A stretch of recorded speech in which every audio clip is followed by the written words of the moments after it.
A gente olha para eles e vê o auge da performance humana. Atletas de elite são verdadeiros símbolos de força, de saúde.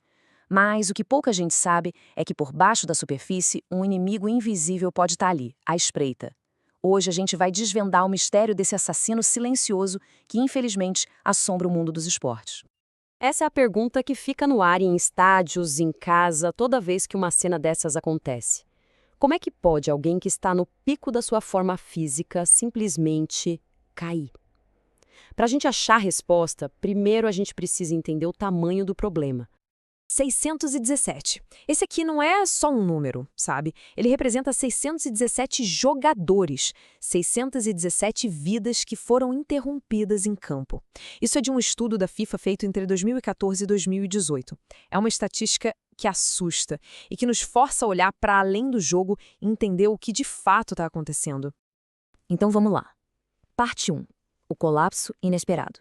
Para a gente entender o que está acontecendo, de verdade, a gente precisa parar de ver esses eventos como se fossem tragédias isoladas e começar a procurar por um padrão. Um padrão que, quando a gente olha de perto, revela um adversário em comum. E aqui entramos na parte 2, o adversário silencioso. A verdade é que, na grande maioria das vezes, esses atletas não estão sozinhos em campo. Eles estão enfrentando um adversário que não veste uniforme, que não aparece nos replays. É um oponente oculto, silencioso, que ataca por dentro, as condições cardíacas que não foram diagnosticadas.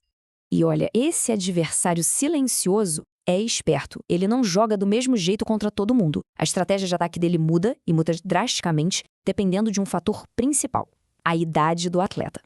E aqui a gente vê essa tática em ação. Para os jogadores com 35 anos ou menos, o perigo vem, na maioria das vezes, de condições hereditárias e de uma coisa chamada morte súbita e inexplicada. Já para os mais veteranos, com mais de 35, o vilão é quase sempre o mesmo, a doença arterial coronariana. Ou seja, são dois grupos de idade enfrentando dois inimigos completamente diferentes. Vamos analisar um desses adversários dos mais jovens, a cardiomiopatia hipertrófica, ou CMH. Pensa assim, é como se o músculo do coração crescesse demais. Fica forte, só que ineficiente. Fica tão espesso que bombear o sangue vira uma tarefa muito, muito difícil. É um dos principais assassinos silenciosos em campo. Agora, para os atletas mais experientes, o perfil do oponente muda. É a doença arterial coronariana, a DAC. Basicamente, é o acúmulo lento de placas de gordura nas artérias do coração. É como se fosse um encanamento que vai entupindo com o tempo, sabe? Até que o fluxo de sangue fica perigosamente baixo. É a causa número 1 para os atletas mais velhos. E o mais impressionante é que a estratégia desse adversário muda até de acordo com a geografia. Olha só. Na América do Sul, a cardiomiopatia é responsável por 42% dos casos em atletas jovens. Já na América do Norte, são as anomalias nas artérias coronárias, com 33%. E na Europa, 26% dos casos são de morte súbita inexplicada, que são aquelas situações terríveis onde, mesmo depois da autópsia, a causa exata do colapso não é encontrada. Isso mostra que a prevenção não pode ser a mesma para todo mundo. Ela tem que ser adaptada para cada região.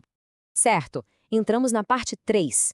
Atenção nas arquibancadas. Porque o perigo não fica só dentro das 4 linhas. O drama cardíaco se estende para a arquibancada, onde milhões de torcedores vivem cada lance com uma intensidade que pode ser, literalmente, de parar o coração. Essa frase resume tudo, né? Não é apenas um jogo. Para milhões, o envolvimento emocional é incrivelmente alto. Para quem é torcedor apaixonado, um jogo decisivo é uma verdadeira montanha-russa de emoções, e essa tensão toda tem consequências físicas muito, mas muito reais. Se liga nesses dados de um estudo alemão. Em um dia normal, o risco de um evento cardíaco é, bom, o risco normal. Mas num dia de jogo da seleção na Copa do Mundo, esse risco aumentou 2,66 vezes. É mais que o dobro da chance de ter um problema no coração só por assistir a uma partida estressante.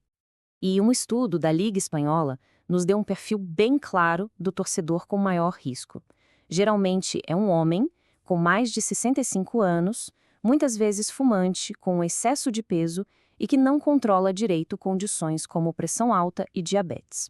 E para completar, altos níveis de ansiedade e hostilidade também entram nessa conta. Isso torna a ameaça bem mais identificável. E o mais louco é que o próprio resultado do jogo tem um impacto direto na saúde do torcedor. Um estudo mostrou que uma vitória do time jogando fora de casa chegou a diminuir as internações por problemas cardíacos em 30%. Por outro lado, uma derrota em casa aumentou essas mesmas internações na mesma proporção. Uma vitória pode proteger o coração, enquanto uma derrota pode, literalmente, parti-lo. Parte 4. A jogada que salva vidas. Bom, com tudo isso, o cenário pode parecer meio sombrio. Mas a boa notícia é que a gente não está indefeso. Existe uma jogada decisiva, um plano de ação que pode virar o placar nesse jogo pela vida, tanto para os atletas quanto para os torcedores. A mensagem aqui é de esperança, sabe? Uma tragédia não é uma certeza. A preparação é a chave para transformar o que seria um colapso súbito em uma história de sobrevivência, seja para um jogador ou para um torcedor. Agora, presta muita atenção nesse dado, porque ele talvez seja o mais importante de toda essa nossa conversa. A chance de sobrevivência depois de uma parada cardíaca, só com a massagem cardíaca feita por uma pessoa comum, é de 35%. Já é um bom começo. Mas, quando uma equipe treinada chega e usa um desfibrilador externo automático, o DEA, essa taxa ela salta para incríveis 85%. 85%. É a diferença entre uma chance e uma quase certeza de sobreviver.